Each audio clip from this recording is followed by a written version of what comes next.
मित्र हो, एकदा का आपल्याला प्री डायबिटीस किंवा डायबिटीसचं निदान झालं की मग आपल्या खाण्यावरती मर्यादा येतात.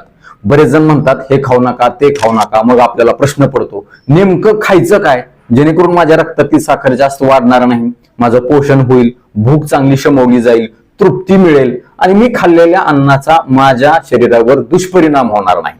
आणि हे खरंच आहे. आहार हेच औषध म्हणून जेव्हा तुम्ही आहार घेता तेव्हा तुम्हाला औषध गोळ्या आहारासारख्या घेण्याची गरज पडत नाही. आणि म्हणूनच बऱ्याच जणांचा अजून एक प्रश्न असतो की डॉक्टर सगळं व्यवस्थित आहे, पथ्य पाणी चालू आहे, औषध गोळ्या चालू आहे, तरी सुद्धा माझी काही उपाशी पोटीची किंवा जेवण झाल्यानंतरची किंवा HbA1c ची तपासणी कमी व्हायचं नावच घेत नाही.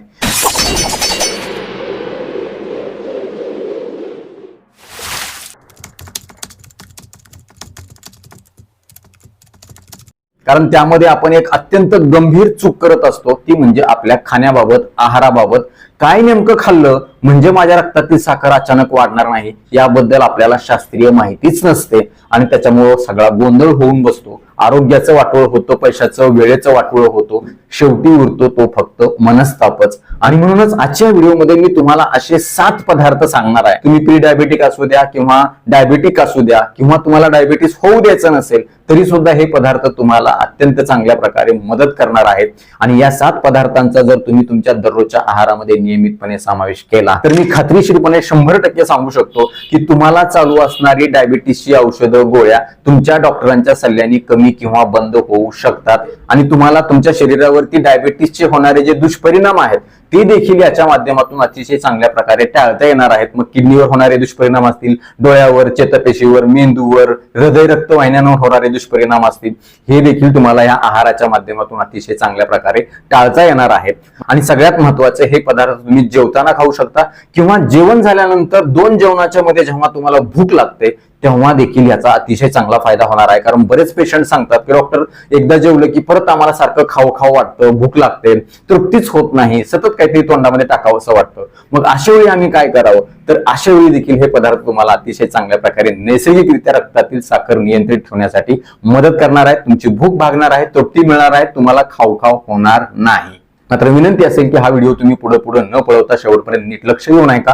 मुद्दा ना मुद्दा समजून घ्या. हे पदार्थ कधी, कसे आणि किती प्रमाणामध्ये खावे याबद्दल देखील मी तुम्हाला सविस्तर माहिती सांगणार आहे. अजून एक विनंती असेल, जर तुम्ही चॅनलवरती नवीन असाल तर आता लगेच बाजूचं बेल आयकॉनचं बटन दाबून चॅनल सबस्क्राईब करा, जेणेकरून आरोग्यविषयक अत्यंत महत्वपूर्ण, अभ्यासपूर्ण, शास्त्रीय व्हिडिओज तुम्हाला सहज पाहता येतील, तेही अगदी मोफत. कारण सबस्क्राईब करायला पैसे लागत नाहीत. चला तर पाहूया असे कोणते पदार्थ आहेत ज्याच्यामुळे आपल्या रक्तातील साखर लागली अचानकपणे जास्त प्रमाणामध्ये वाढत नाही, ती नियंत्रित राहील. सगळ्यात पहिला आणि महत्वाचा पदार्थ आहे तो म्हणजे अंडी. तुम्ही म्हणाल अंडी कसं काय, तर अंड्यामध्ये सगळ्या प्रकारची पोषक तत्व असतात, विटामिन्स असतात, मिनरल्स असतात, खनिजे असतात आणि सगळ्यात महत्वाचं प्रोटीनचा एक अत्यंत नैसर्गिक स्रोत मानला जातो. अंड्याच्या माध्यमातून मिळणारं हे प्रोटीन अतिशय सहज पचणारं आहे.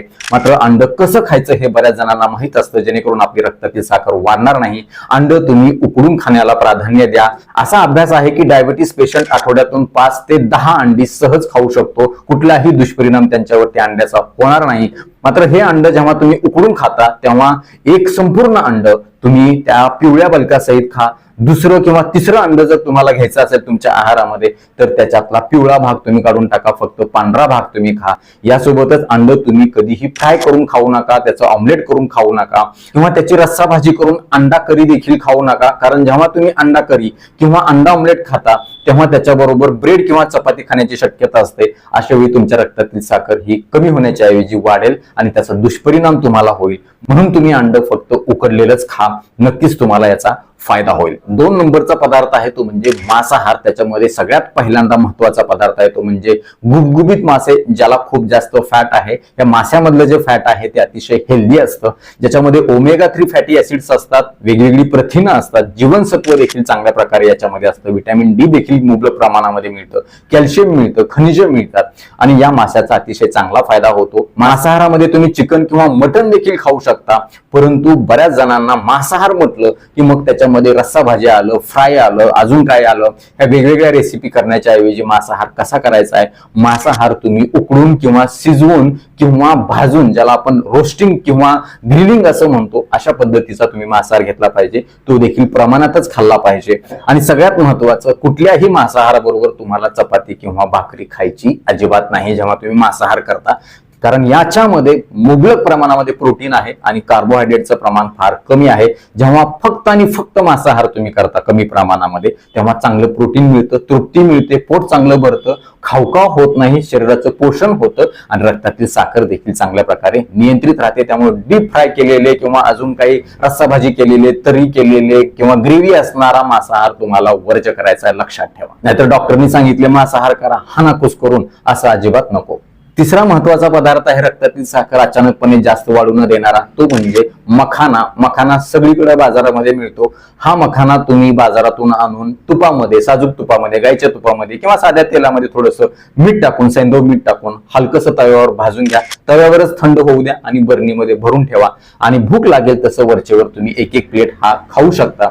या मखान्यामध्ये मुबलक प्रमाणामध्ये फायबर आहे, सोबतच प्रोटीन आहे, कार्बोहायड्रेट फार कमी प्रमाणामध्ये आहे, वेगवेगळ्या प्रकारची खनिजे आहेत, जीवनसत्व आहेत आणि याच्यामुळे तुम्हाला पोट साफ होण्यासाठी देखील मदत होणार आहे. भूक चांगली शमवली जाणार आहे, कॅलरीज कमी जाणार आहेत आणि सगळ्यात महत्वाचं तुमची पचनशक्ती सुधारणार आहे. या मखान्याच्या मध्ये मुबलक प्रमाणामध्ये मॅग्नेशियम आहे, ज्याच्यामुळे रक्तपुरवठा सुरळीत होतो. ऑक्सिजनची जी कॅरिंग कॅपॅसिटी आहे, ऑक्सिजनचा जो प्रवाह आहे, रक्तातला संचार आहे, तो अतिशय चांगल्या प्रकारे वाहून नेला जातो. आणि सगळ्यात महत्वाचं, जर डायबिटीसच्या रुग्णामध्ये हातापायामध्ये मुंग्या येत असतील, आग पडत असेल, तर अशा वेळी देखील याच्यामध्ये असणारं मॅग्नेशियम आपल्याला अतिशय चांगल्या प्रकारे कमी होण्यासाठी मदत करतं. तुमच्या रक्तातली खराब चरबी वाढलेली असू द्या, वजन वाढलेलं असू द्या, पोटाचा घेर वाढलेला असू द्या किंवा डायबिटीसचे दुष्परिणाम तुमच्या शरीरावर झालेले असू द्या, या सगळ्यामध्येच मखाना अतिशय चांगल्या प्रकारे नैसर्गिकरित्या आपल्याला मदत करतो. यासोबतच याच्यामध्ये आयर्न आहे, जे आपल्याला रक्तवाढीसाठी मदत करतं. पोटॅशियम आहे, जे आपल्याला रक्तदाब नियंत्रित ठेवण्यासाठी चांगल्या प्रकारे मदत करतं. मांसपेशींचं आरोग्य याच्यामुळे देखील चांगलं राहण्यासाठी फायदा होतो. अँटीऑक्सिडंट मुबलक प्रमाणामध्ये असल्यामुळे शरीरातले जे फ्री रॅडिकल्स आहेत, जो ऑक्सिडेटिव्ह स्ट्रेस आहे, तो कमी करतो आणि शरीरातलं एकूण वातावरण अतिशय चांगल्या प्रकारे राहण्यासाठी मदत होते. आणि एकूणच तुम्ही डायबिटीस असून सुद्धा, प्री डायबिटिक असून सुद्धा, HbA1c वाढलेला असून सुद्धा, ते तुम्हाला चांगल्या प्रकारे या मखान्याच्या नियमित सेवनानं नियंत्रित ठेवता येतं. चौथा पदार्थ आहे सर्व प्रकारच्या हिरव्या पालेभाज्या, फळभाज्या आणि सलाड ज्याला आपण म्हणतो. मग त्याच्यामध्ये काकडी आली, टोमॅटो आलं, गाजर आलं, बीट आलं, हे देखील अतिशय चांगल्या प्रकारे रक्तातील साखर नियंत्रित ठेवतं. फायबर मुबलक प्रमाणामध्ये असल्यामुळे पोट साफ होण्यासाठी मदत होते. बऱ्याचदा डायबिटीसच्या औषध गोळ्या चालू असतात किंवा शारीरिक हालचाल कमी असते, गुडघे दुखल्यामुळे चालताच येत नाही, वजन वाढलेलं असतं, अशा वेळी कॉन्स्टिपेशन म्हणजे बद्धकोष्ठता होते, संडास कडक होते, संडास साफ होत नाही. या समस्यांच्या मध्ये या सगळ्या हिरव्या पालेभाज्या आणि फळभाज्यांच्या मध्ये असणारे जे फायबर आहे, तंतुमय पदार्थ आहे, सेल्युलोज आहे, याच्यामुळे संडास चांगली बनते. संडासमध्ये पाणी धरून ठेवलं जातं, मऊ होते आणि ती सहजपणे आतड्यातून बाहेर काढून टाकण्यासाठी फायदा होतो. आणि पोट एकदा साफ झालं डायबिटीसच्या पेशंटमध्ये, तर सगळ्या तक्रारी त्यांच्या चांगल्या प्रकारे कमी होण्यासाठी नैसर्गिकरित्या मदत होणार आहे. आणि यासोबतच या सगळ्या हिरव्या पालेभाज्या फळभाज्यांच्या मध्ये वेगवेगळ्या प्रकारची जीवनसत्व आहेत, खनिज आहेत, फोलेट आहे, व्हिटॅमिन ए आहे, सी आहे, के आहे, जे एकूण आरोग्य त्या डायबिटीसच्या पेशंटचं चांगलं राहण्यासाठी मदत करतो. मात्र ह्या हिरव्या पालेभाज्या तुम्ही कच्च्या खाऊ शकता, शिजवून खाऊ शकता. जर कच्च्या खाल्ल्यानंतर बऱ्याच जणांना गॅस होण्याची शक्यता असते किंवा पचन होत नाही जड असल्यामुळं, तर अशा वेळी त्यांनी काय करायचंय, शिजवायचंय. मात्र ह्या भाज्या शिजवत असताना तुम्ही कुकरमध्ये न शिजवता पातेल्यामध्ये त्या शिजवा,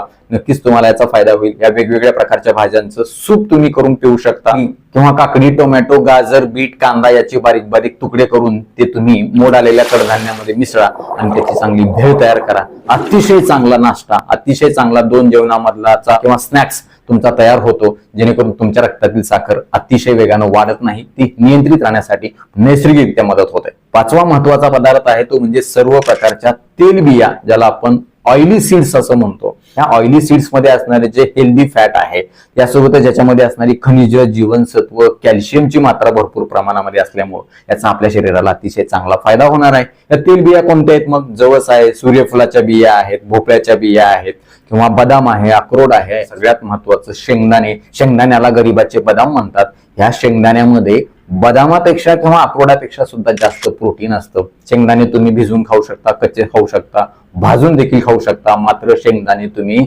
मीठ लावून म्हणजेच खारेमुरे जे असतात ते अजिबात खाऊ नका, कारण खारेमुरे जेव्हा तुम्ही खाता तेव्हा खूप मोठ्या प्रमाणामध्ये त्याच्यामध्ये मीठ असतं, सोडियम असतं, जे तुमच्या रक्तातील रक्तदाब वाढून तुम्हाला त्याचा धोका होऊ शकतो. त्यामुळे शेंगदाणे शक्यतो तुम्ही अशा प्रकारे खाऊ नका. या सर्व प्रकारच्या तेलबियामध्ये खूप कमी प्रमाणामध्ये कार्बोहायड्रेट असतात, याच्यामुळे आपल्या रक्तातील साखर अतिशय वेगानं वाढत नाही, आपली भूक चांगली शमवली जाते, पोट चांगलं भरवलं जातं, खावखाव होत नाही, तृप्ती चांगली मिळते आणि त्याचा दुष्परिणाम देखील आपल्या शरीरावरती होत नाही. या तेलबिया तुम्ही नुसत्या कच्च्या खाऊ शकता किंवा भाजून ह्याचा बारीक चुरा करून ठेवा आणि मग सांगितलेले जे सलाड होती, सलाडची भेळ होती किंवा मोड आलेल्या कडधान्याची जी भेळ होती त्याच्यामध्ये तुम्ही हे चांगलं स्प्रेड करू शकता मिक्स करून. तर मला चवीसाठी आणि तुमच्या पोषणासाठी या सगळ्या तेलबियाचा अतिशय चांगल्या प्रकारे फायदा होणार आहे. शेंगदाणे खायचे असतील तर 15 ते 20 शेंगदाणे तुम्ही रात्री भिजू घाला, सकाळी उपाशीपोटी किंवा सकाळच्या नाश्त्यामध्ये ते घ्या किंवा तुम्ही दुपारी 2 जेवणाच्या मध्ये देखील खाऊ शकता. बदाम खायचे असतील तर 5-6 बदाम असेल किंवा अक्रोड खायचा असेल 1-2 अक्रोड तुम्ही दिवसभरामध्ये घेऊ शकता. नक्कीच तुम्हाला तुमच्या रक्तातील साखर नियंत्रित ठेवण्यासाठी नैसर्गिकरित्या फायदा होईल. 6वा महत्वाचा पदार्थ आहे तो म्हणजे दुधाचे पदार्थ. या दुधाच्या पदार्थामध्ये 2 अतिशय चांगले पदार्थ डायबिटीसच्या पेशंटसाठी चांगले मानले जातात, ज्याच्यामुळे रक्तातील साखर अचानक वाढत नाही. एक आहे तो म्हणजे पनीर आणि दुसरा आहे तो म्हणजे चीज. पनीरचे तुम्ही नुसते खाऊ शकता, तुकडे करून मगाशी सांगितलेल्या भेळमध्ये तुम्ही टाकू शकता. पनीरला कुठल्याही भाजीमध्ये टाकून तुम्ही ते तुकडे अतिशय चांगल्या प्रकारे घेऊ शकता. पनीरमध्ये मुबलक प्रमाणामध्ये नैसर्गिक प्रोटीन असतं आणि कार्बोहायड्रेटचं प्रमाण कमी असल्यामुळे रक्तातील साखर अचानक वाढत नाही.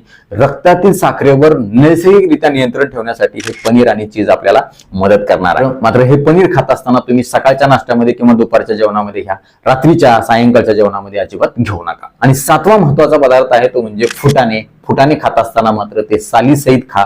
फुटाण्यामध्ये मुबलक प्रमाणामध्ये प्रोटीन आहे, तुलनेनं कार्बोहायड्रेट कमी आहे, वेगवेगळ्या प्रकारची खनिजे आहेत, फोलेट नावाचा घटक आहे ज्याच्यामुळे रक्तवाढीसाठी फायदा होतो, मॅग्नीज आहे जे अँटीऑक्सिडंट म्हणून काम करतं, शरीरामध्ये तयार झालेला ऑक्सिडेटिव्ह स्ट्रेस कमी करून शरीरामधलं वातावरण अतिशय आनंदी करतं, भूक चांगली समवली जाते, तृप्ती मिळते, खावखाव होत नाही. याच्यामध्ये असणाऱ्या फॉस्फरस मुळे आपल्या रक्तातील रक्तदाब देखील चांगला नियंत्रित राहतो. डायबिटीस असेल किंवा मग बीपी वाढलेला असेल, वजन वाढलेलं असेल, चरबी वाढलेली असेल, हे देखील चांगल्या प्रकारे नियंत्रित ठेवण्यासाठी मदत होते. आणि बहुतांश वेळेला डायबिटीस असला की वजन वाढलेलं असतं, ढेरी वाढलेली असते, बीपी असतो किंवा अजून काही मेंदूचे रक्तवाहिन्याचे आजार असतात.